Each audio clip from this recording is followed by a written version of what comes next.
Okay, so to take apart the cover and stuff to get to your hoses on the top, what you need to do is get a TORXS 30 T30, and what you're going to do is you're going to take out this one, this one, this one, this one, this one, and then there's this one and that one, and then there's one way back here.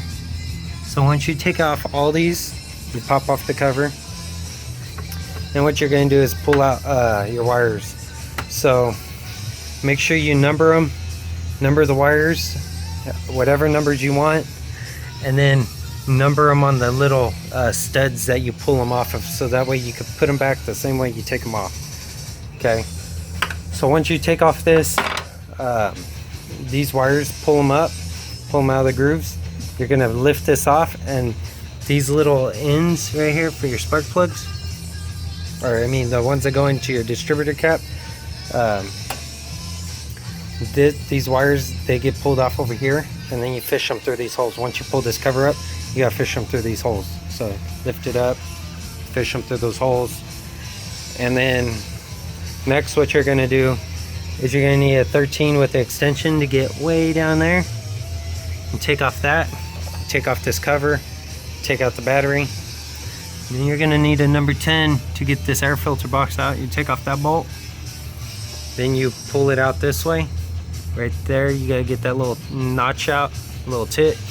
Then you have this tube right here that goes into the air box. That you just pull this to the side, and that will stay up against the wall.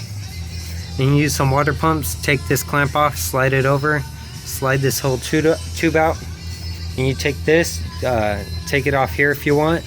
You just pinch down on that, pull this plug out, and take this whole air box out, or you could just move it to the side if you want. Once you get all that stuff out, then this whole area on this side where all the hoses and stuff go to will be really easy to get to.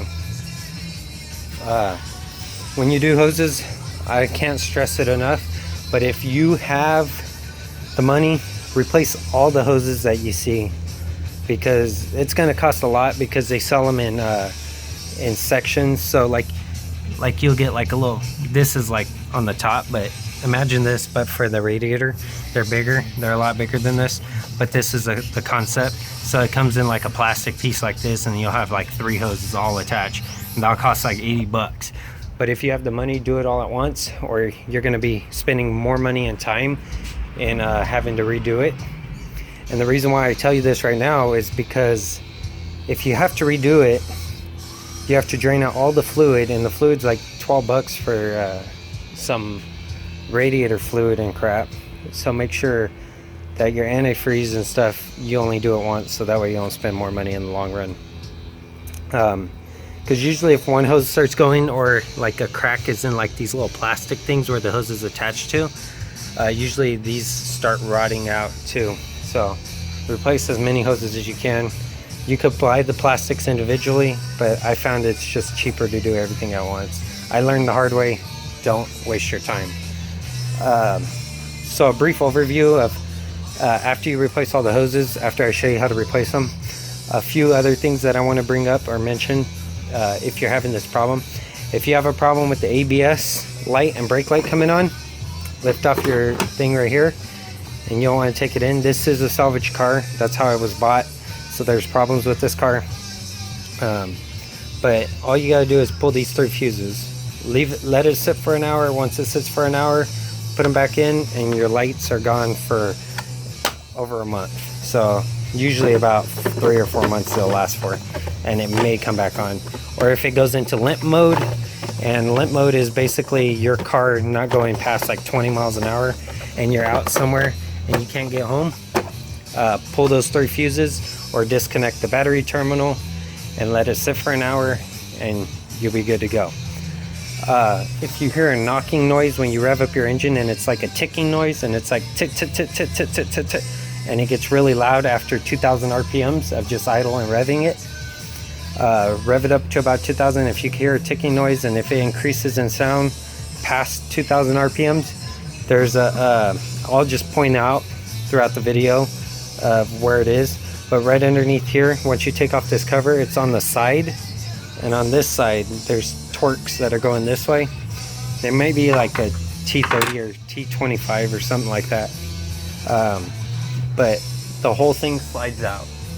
And so it slides out, and it's called a intake shift rod. And what it does is there's bushings. So it's like a tube that goes across inside this plenum. And there's bushings all the way down it. Well, after what it does is it advances forward and backwards depending on your intake. So it allows the air to get sucked through on your heads, whatever. I don't know the technical stuff behind it, but that's kind of a brief run through of what I know about it. So it advances and turns, and there's slots in it, and it allows the air to go through. Well, what happens is the vibration of your engine starts wearing those bushings that go across it. And when those bushings get worn on one side, when you rev it, it just sits there and vibrates a lot, like really, really fast. And when it vibrates back and forth really fast, it makes a ticking noise, and it sounds like there's a knock in your engine. But 9 times out of 10, check that first, because that's probably where your issue is if you take care of your car. This car only has, like, when it got it, like 70,000 miles. Now it's up to 80,000, and that sound came from there. I haven't replaced it yet. There may be a video on it, so keep in touch, and I might show you how to do that. That part right there is like, I think, I want to say $80 to $180 for that shift rod that goes through there, depending on the brand and depending on what year your Jetta is.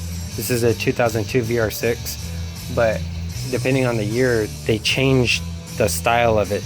This is a 2002, but it uses still 2001 Jetta parts, the VR6 Jetta parts.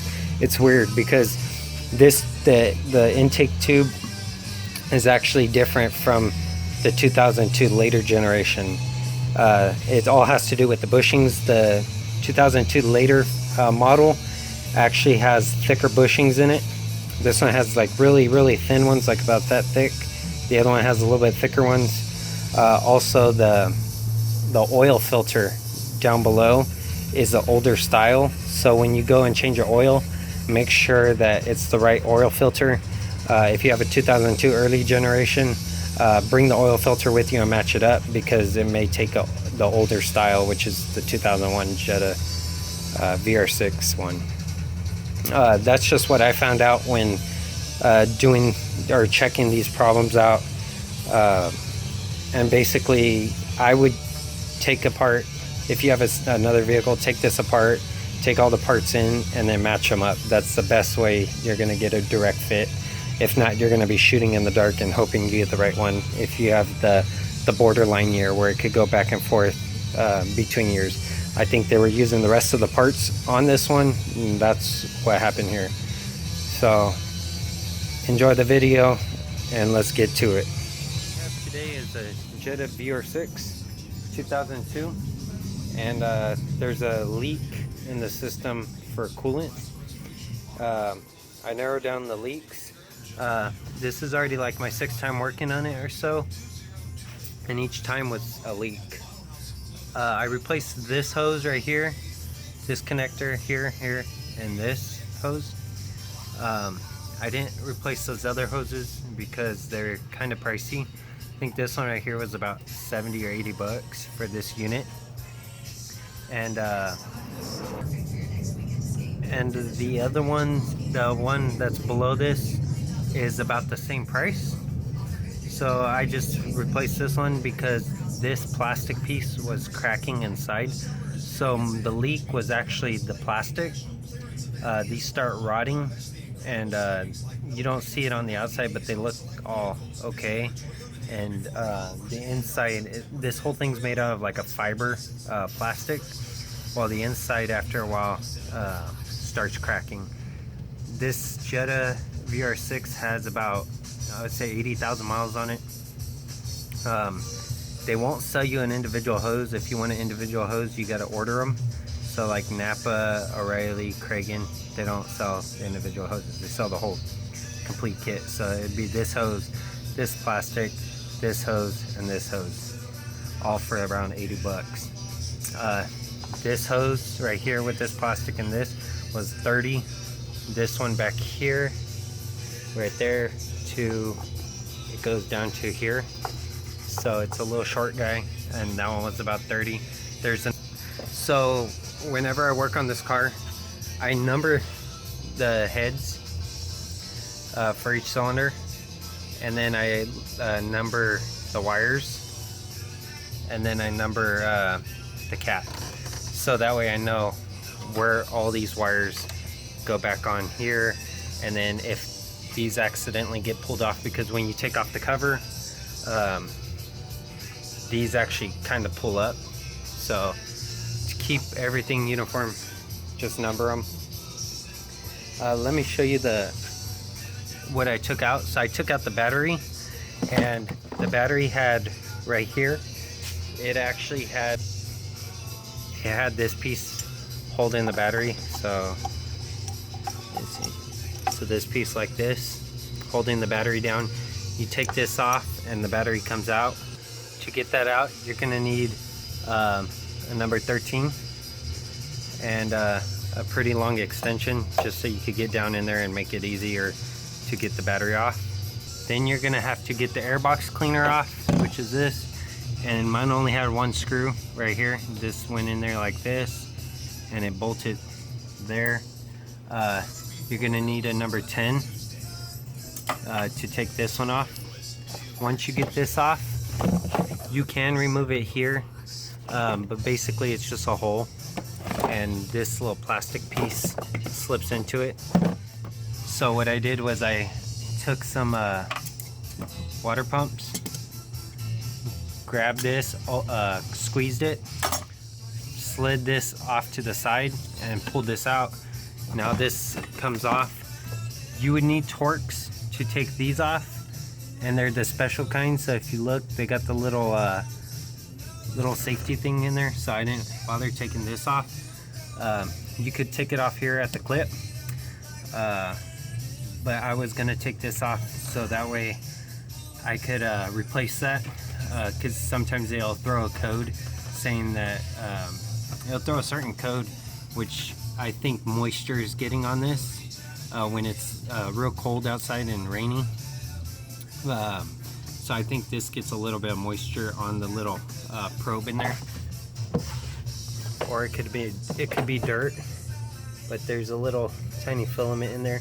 I just sprayed some cleaner on it, and it actually cleaned it. So the code hasn't came up, but I have an extra one of these, so I was going to replace that, but it has Torx, but the special type with the little stud in the center, so your Torx would have to be hollow. But if you wanted to take this off, you could just unclip it here, push down and slide that out. I'm not going to do that. I'll just lift it up out of the way, and then you could get to the everything here. Another thing to note, if you have a problem with your ABS light coming on, or a brake light and ABS light coming on, this panel right here has fuses, and every now and then the ABS light will come on and stuff. But what you do is you could take off the battery, but these are way easier to pull these. So I pull these and I'll let it sit for an hour, and then plug them back in, and your ABS problem will be gone for a couple months and you won't have to worry about it. So if you go into limp mode and your car's only going like 20 miles an hour, pull these fuses. What you need is a T30 Torx. See how these have a hole in the center? This bottom one doesn't, but this top one. This is what you need to take off that sensor for the intake. So you got to make sure that they have a hole, but the hole has to be big enough to fit over that.